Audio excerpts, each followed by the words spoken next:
The lady from Connecticut is recognized. Thank you. Again, Republicans have chosen a partisan route. In essence, this was the negotiation around the continuing resolution. There was a consensus that it should have been a bipartisan negotiation. That consensus was abrogated. So again, Republicans choose a partisan route. They would rather shut down the government than sit down and talk with Democrats about lowering costs for millions of Americans, preventing people from getting kicked off of their health care, and stopping President Trump and Budget Director Russ Vought from stealing from our communities and from our constituents. Democrats will not support the partisan Republican spending bill because it continues to gut health care of the American people. We are now 9 months into this administration, and the cost of living crisis has only gotten worse. Americans are struggling with the rising costs for everyday necessities. They live paycheck to paycheck.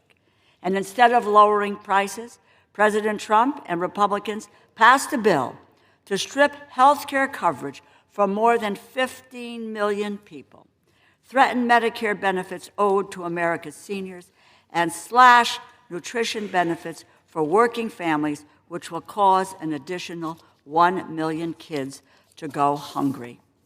They did this to pass trillions of dollars in tax cuts for big corporations and for billionaires. And they add $4 trillion to the national debt over the next 10 years. Republicans' funding bills are cut from the same cloth. They help billionaires and big corporations grow their power, raise prices on the backs of the middle class and the working class. But what is coming out of the White House is even worse. President Trump's administration, led by Russ Vought, is unlawfully stealing funds that Democrats and Republicans passed into law. Yes, the agreements that we have reached over the years, Democrats, Republicans, House, and Senate have said yes, they've been signed into law, and now an unelected official, Russ Vought, is stealing that money and using it for what purposes we don't even know. This administration continues to freeze, to terminate, and cancel $410 billion. It's in commitments to families, to farmers, to children, to small businesses and communities in every part of our country. Billions of these commitments will soon be lost forever if Congress refuses to rein in this administration's illegal actions.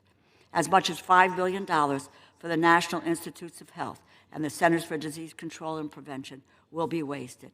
Money promised to help farmers and ranchers drive advancements in agriculture is at risk. Over $1 billion in nonprofit security grants and homeland security grants that keep our communities safe may disappear, and hundreds of millions of dollars in resources to help Americans deal with the increased cost of housing will evaporate.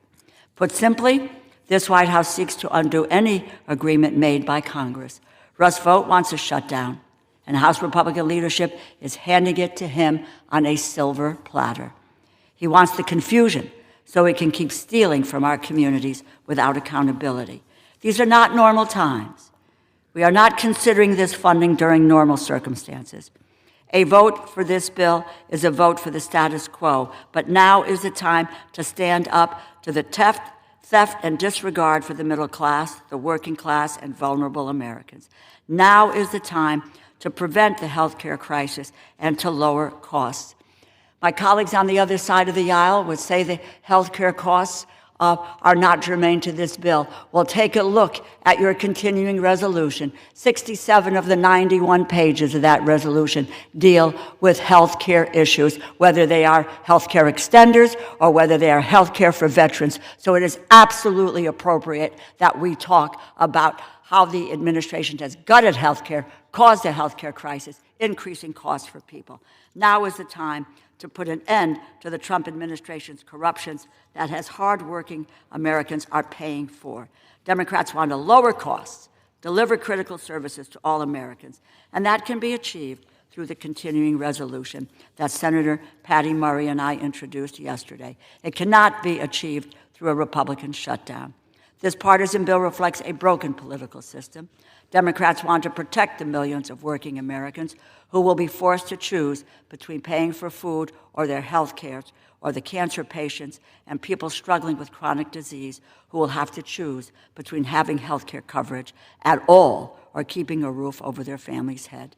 But the Republican majority ignores the democratically elected representatives for half of the country to appease their leader. Let us hope the majority does not drive us straight to a Republican shutdown. But if they do shut the government down, I have no doubt the American people will know who is to blame. Vote no on this bill that fails to address the needs of Americans. Join Democrats at the table. Thank you, and I reserve the balance of my time. The gentlelady reserves. The gentleman from